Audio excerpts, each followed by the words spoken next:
এইভাবে বানিয়ে দেখবেন, ভিতরটা দেখুন কতটা সফট এবং পকেট তৈরি হয়েছে।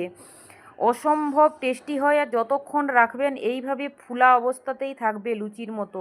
এক বাটি চাল বেটে নিয়েছিলাম, এক বাটি ময়দা নিয়েছি, সুন্দর করে মিক্স করে নিয়েছি, খেজুরের গুড় দিয়েছি, ওর মধ্যে কিছুটা মৌরি আর নারকেল কুড়িয়ে দিয়েছি, অল্প সামান্য লবণ দিয়েছি, দিয়ে সুন্দরভাবে এইভাবে ব্যাটারটা তৈরি করে নিয়েছি। এবার কড়াইয়ের মধ্যে তেল বসিয়ে দিয়েছি, এক হাতা করে দিয়ে দেব, তারপরে ওয়েট করব। দেখুন পুরো লুচির মতো ফুলতে শুরু করবে, অলরেডি শুরু হয়ে গেছে। উপর থেকে একটুখানি তেল দিয়ে দিচ্ছি, এই যে দেখুন কতটা সুন্দর ফুলে গেছে, দারুণ। যতক্ষণ রাখবো এই অবস্থাতেই থাকবে, আর দারুণ সফট হয় জিনিসটা, দেখুন কতটা সুন্দর ফুলেছে, পুরো লুচির মতো।